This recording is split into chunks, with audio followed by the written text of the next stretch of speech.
Effective delegation is an important aspect of self-management, people management, and indeed outcome management too.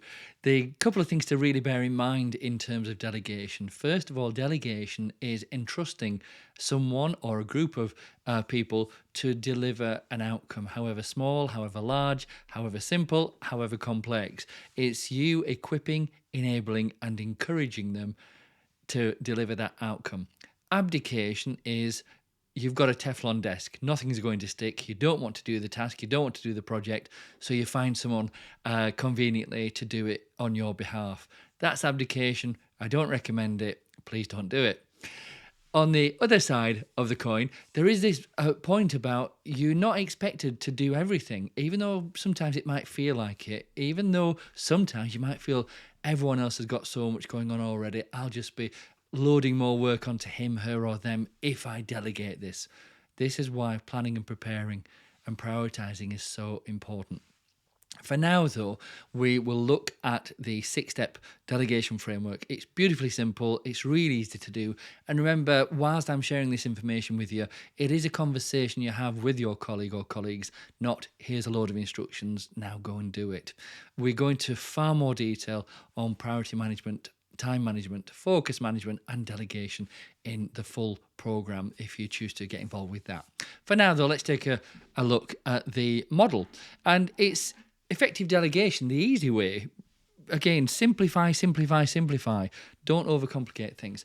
And this is the model. You can access through the download as well for you to have immediately available. The first step, what's the objective and what's the outcome? If there's no clear objective or there's no clear outcome, it's not delegation, it's just a chat.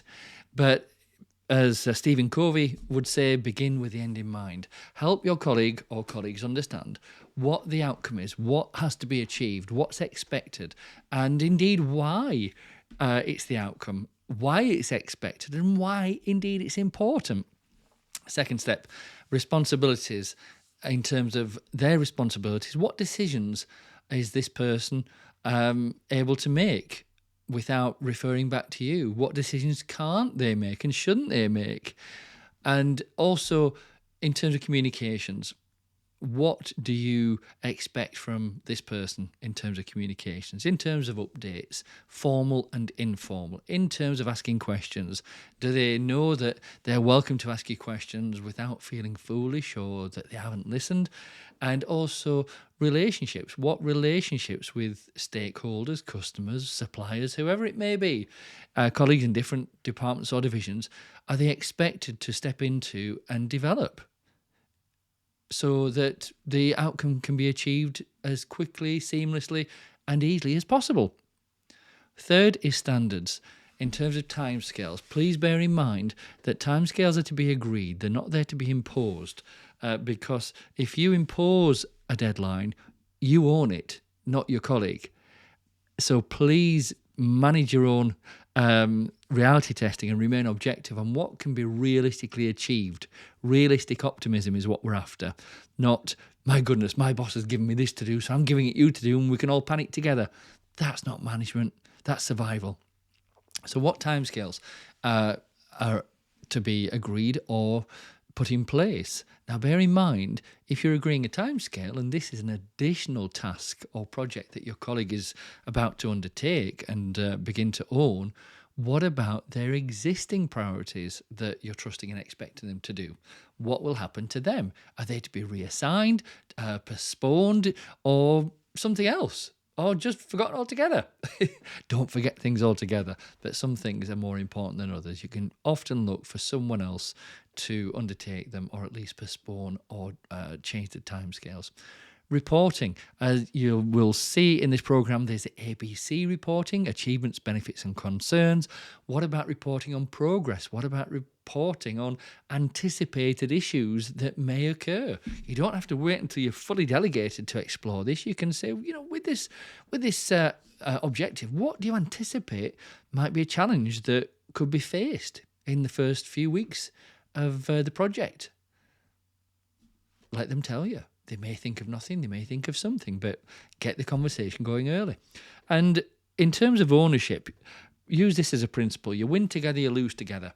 So you're not delegating and abdicating, you're delegating and supporting and equipping and enabling and encouraging. So what is this person owning in terms of quality? What is this person owning in terms of communication and in terms of ensuring things are progressing on time as agreed? Then the fourth step is resources and support. What technology, what materials, what people are available, including you. Now, please be aware that if you say my door's always open, and especially in the early stages of a project or a task that they're unfamiliar with, and there's no established way of doing it, she or he may be coming to you day after day, hour after hour, asking questions because they're unsure, they're uncertain, and they don't want to mess up. But please be aware that it's up to you to initiate the conversation about how about we think about this today. We'll meet at 3 o'clock tomorrow, and then you tell me what support you'd appreciate from me, what you'd welcome from me. Don't say what you need from me, because people's brains tend not to want to be needy. What support you might want from me, what input you might welcome from me, and when in the early stages and as the project or the task progresses. What materials, whether it be technology, whether it be data, whether it be key performance indicators, service level agreements, whatever it may be.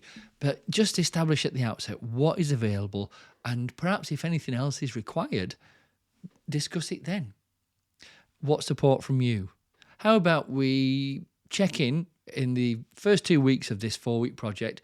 We check in on a Tuesday afternoon at 3 and a Thursday morning at 11 for 30 minutes, so we can progress with the project, so we can explore any issues that have arisen or may arise, and we can nip them in the bud early, and also to refine and optimize the approach you're taking.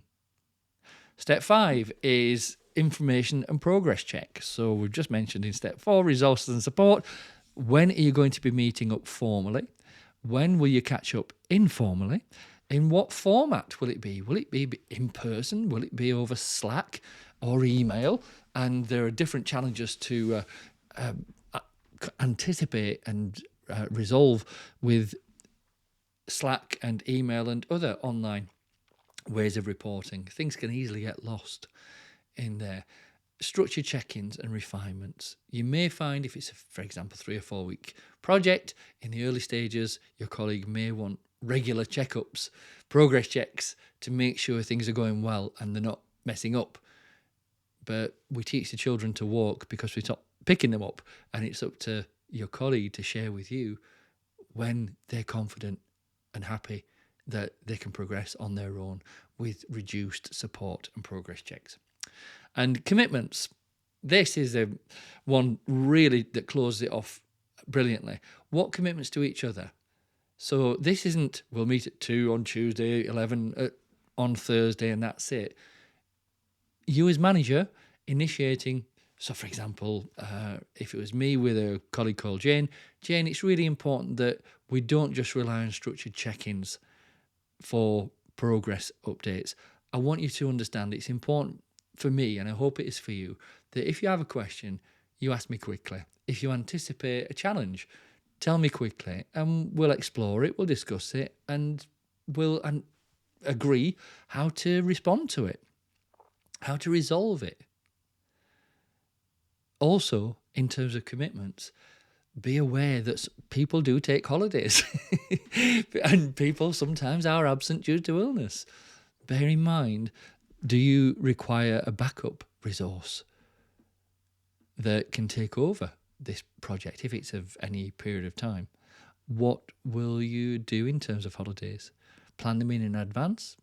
Or do you anticipate requesting any holidays during this time? Oh, yeah, I've got a day here, a day there. Okay, 2 days, that's absolutely fine. But let's just make sure that we refine timescales or refocus so the timescale can be achieved. So that is really, really simple. Now, what you've got here on the next page are those 6 steps.